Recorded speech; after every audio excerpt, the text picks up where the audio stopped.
Myelodysplastic syndrome is a big topic here at the Blood Cancer in the Elderly conference here in Rome. Antonio Almeida, you've been talking about it. And what is it, do you think, are the really big problems here that, in your view, clinicians need to take attention of? I think there's one big issue, is the issue of diagnosis. It's a chronic disease. Traditionally, there were no treatments for it other than supportive care, I mean transfusions and antibiotics. And so patients were very much condemned to having these transfusions. And I think this is still present in many doctors' mindsets. And with more elderly patients, they refrain from investigating them. And so the patients are left with the symptoms and the disease itself without having a diagnosis and without having the new appropriate treatments which could improve their lifespan. And there's also a question of ageism. Patients may well be elderly, and many patients may have low expectations of having anything done about it. Absolutely. I think we've spoken a lot about the ageist attitude in doctors and healthcare workers, but I think we must not ignore the fact that many of these patients feel old themselves, and because anemia is so debilitating in terms of symptoms, it makes them feel worse, and very often patients refuse to have painful investigations because they feel it will not improve their lifestyle, it will not improve their lifespan, the treatments are cumbersome, and so they will literally tell us, oh, I'm too old, why do I need this? How do you advise clinicians to tackle these problems of diagnosis and ageism within the family or the patient? Well, I think a lot of it goes through education, both education of physicians, general care physicians, general physicians in hospitals who see these patients come in through A&E, and to make them aware that there are treatments and that being anemic and transfusion dependent does not need to be the outcome in these patients. The second thing, I think, is very important to stress to the patients and their families that even though they're ill now, and it seems to be a very chronic, indolent thing, they can improve and they can get better.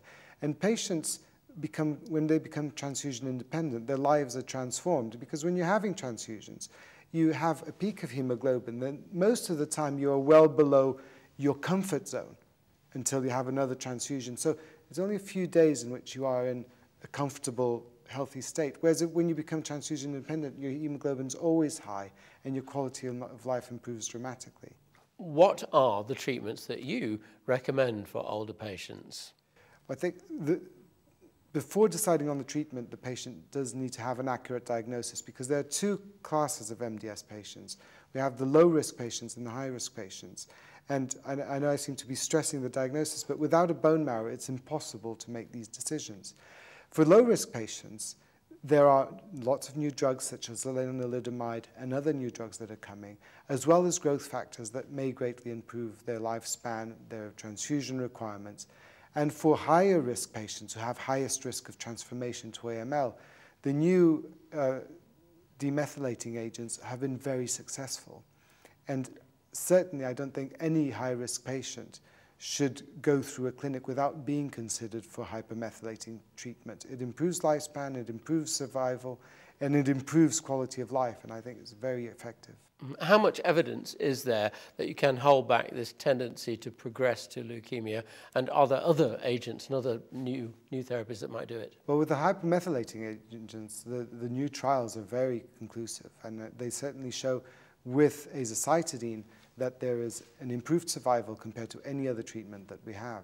So it really is the gold standard at the moment. So what would you advise doctors to be doing right now about MDS in elderly patients? I would advise them to characterize the disease properly with the bone marrow and with cytogenetics, and to evaluate the patients for these new treatments that are available. Certainly there are also clinical trials, some currently running for low-risk patients who are transfusion dependent, and some who will be starting for low and high-risk patients. And I think all patients should be considered for these trials, because they will bring great benefit.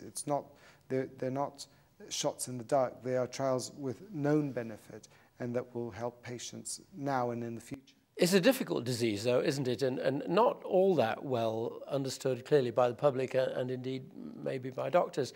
So are you optimistic? Yes, I think I am optimistic, because even though it is a difficult disease, and it does come under this umbrella of incurable diseases. And clearly, to say that there is a cure is a great attraction, but to say, well, we're going to make you better, but we're not going to cure you, may seem like a bit of a so what kind of attitude. But when you see patients get better and have another 2 years of life, it's a huge reward, and I think it's a huge reward both for physicians and for patients and their families. I've had patients' relatives write me letters after they've died to say, we know it was only 2 more years, but we've done so much in these 2 years, and we've seen our grandchildren and we've traveled, and it does make a huge difference to people's lives. Antonio, thank you very much for joining us here on eCancer TV. Thank you.